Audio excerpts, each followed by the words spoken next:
Hey, welcome back to GX Overland. Today we're going to do a walk around my vehicle. I know I've promised this for a couple months and I'm finally getting it done. Hey, couple quick caveats first. Number one, I am not a video editor. I'm not a video producer. I'm not a vlogger. This isn't what I do. All right, so I have a simple DJI Osmo Pocket. I film on that and I edit it on my laptop. I don't know what the heck I'm doing. So I love fancy transitions and all that stuff. I just don't know how to do it, nor do I have the time to make it happen. So I'm sorry. I'm just going to get to helpful content for you. Number two is what you're not going to see on this walk around is some stage 9, $10,000 rad flow coilover suspension setup. Like I said before, I'm a pastor. I'm a church planner. So finances aren't exactly flowing. There's no buckets of cash around my house. But also, this is my daily driver. I don't trailer this truck. I drive this to Starbucks and to restaurants and to appointments and to pick up my kids from school. And I want to be able to go off-road and go overlanding with the family outside of that. Which brings me to the other idea that the whole point of building up this rig was to go out and have overlanding adventures with the family. And we're many times are out miles away from any sort of cell reception. And because of that, I can't afford to get super cheap stuff from Alibaba or AliExpress or something like that. No hate if you do that. And then have my springs break or some electronic thing break and I'm dead in the water miles away from getting help. So on the one end, I don't have super cheap stuff. And on the other end, I don't have super high-end stuff either. Like, I don't have any stickers on here. I got nothing to prove to anybody. What I look for is stuff that's going to work, that gets the job done, that is well tested. And that's about it. So I'll put links in the description for all the things that we're going to have on this walk around. Because you got to know, for me, whenever I buy something, I'm pretty obsessive about it. And so just know that I've done a lot of research. Now, that's not saying that the item I picked is the best thing ever. It's just a right thing for me. Is it right for you? I don't know. You'll have to find out for yourself. It's definitely not right for everybody. So with that, here's how we're going to do the walk around.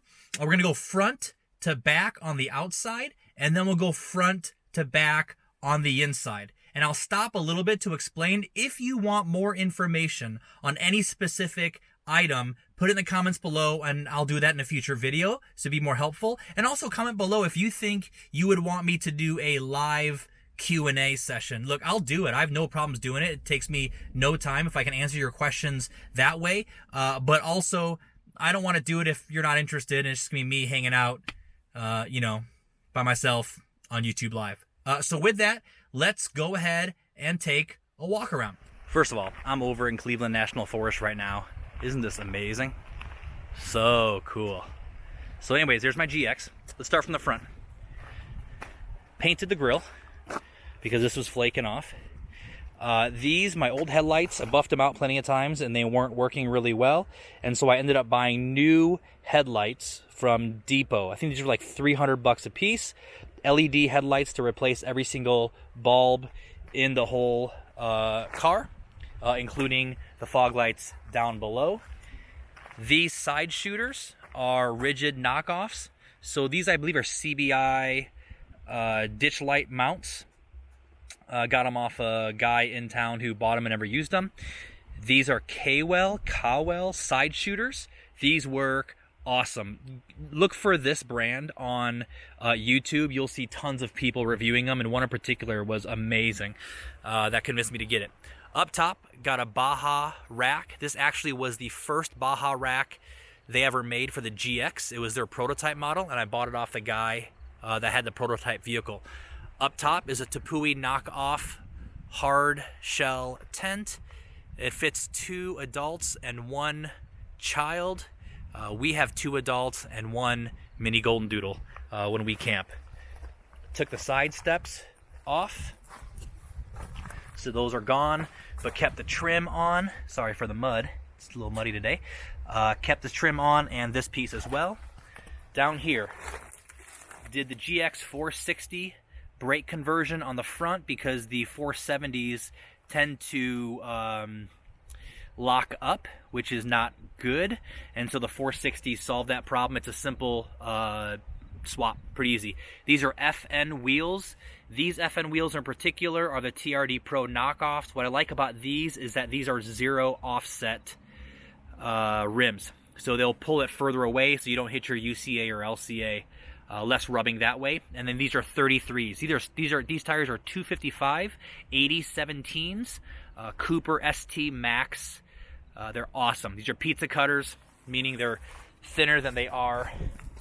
You can see from the front, they're not super wide. That's on purpose. Better clearance, and actually a lot of guys are going to thinner tires. Better gas mileage apparently too.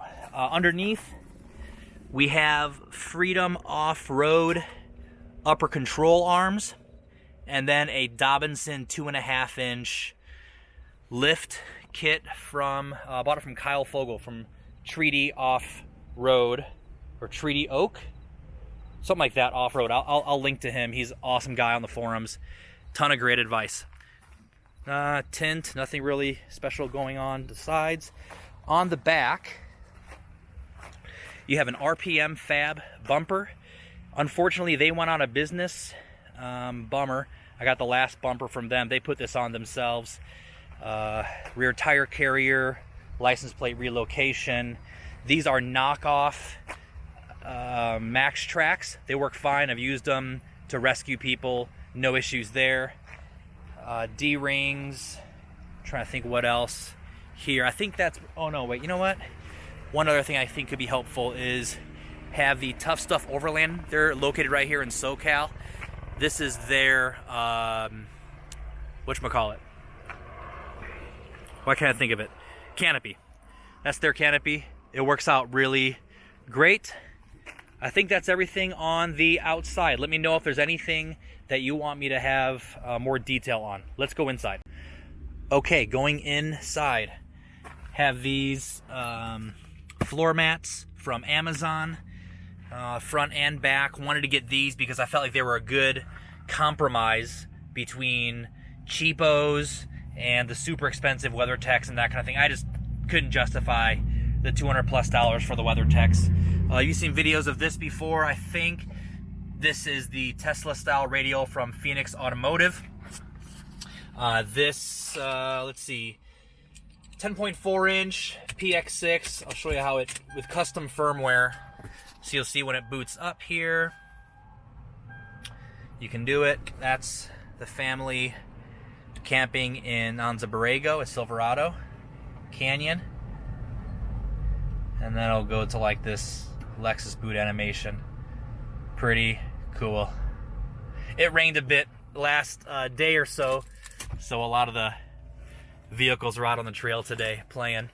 I think that's everything up here that would be of interest to you. So one thing I should mention too is my lower control arm bushings just went out, which if you do not have KDSS, you would just replace your lower control arms because that's cheaper, and maybe upgrade your lower control arms instead of replacing the bushings. Well, because mine has KDSS, you actually have to either spend $500 per lower control arm, because for a KDSS specific, or to press out and press in bushings. So I have white line bushings, and they are hefty. That's the model number there if you're looking for them, W53312. And then I have to pay a guy to press out the old bushings and press the new ones in, because it's way cheaper than getting new KDSS bushings. All right, let's go to the back seat. So like I said before, I have a Dobinson's suspension. I actually had to get a heavier spring, C59 729. This just came in the mail because when I got my old suspension set up, I didn't have a rear bumper, I didn't have a rooftop tent, and so all that added weight, I need to get heavier springs. It's starting to sag in the back. There's my dirty back seat. Nothing really of interest back here. Let's go to the far back.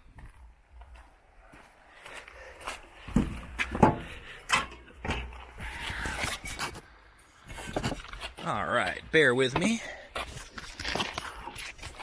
Okay, so open up the rear, and here's what we got. This is a platform made by a guy named Steve Foltz out of Colorado. This is the best thing you can do for your GX, in my opinion. It straps or clicks into the third row seating hardware, so it's super easy to clip in and clip out. Folds up and down, all steel construction. It comes carpeted. I would get these. It took me forever to find these. Rugged Tote 10-gallon, and these slide in and out. So in here, have my solar panel to charge the battery. All sorts of other chairs and things like that. Mostly lighting in that one. This is most of my recovery gear. So snatch strap, shovel, tire repair kit. What's this called? Straps. Dang it! Ratchet straps. There you go. And then compressor to air up. This is my battery. So this is made by a company called Ninja Bat. There's a bunch of different ones. Rock Pals is probably the most well-known one of this kind, but they all are made by the same factory in China that they rebrand. It's a 300 watt hour, 12 volt cigarette lighter adapter, as well as 3 other 12 volts, a bunch of USB ports, and a household 110. Now, one word of caution with this is if you can use the 12 volt DC, do it, because it's more efficient. It actually has to convert power to use the household outlet, and you lose a little bit in efficiency. I charge it from the port back here. Just make sure you keep the button pressed in the front of the vehicle to keep this thing charged up, so it's always topped off at 12.6. You can see there. This charges my fridge, and I got this whole setup because when we're set up at camp, I'll maybe put the fridge outside and I want the battery to be portable. I charge the battery with a solar panel. I actually have 2 solar panels that I can put in series to charge it at 160 watts.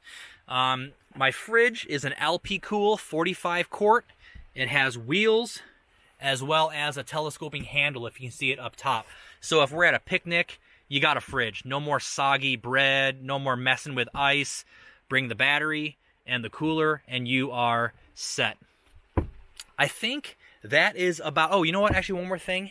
I can show you the rear table. So I made this rear table just from a piece of wood.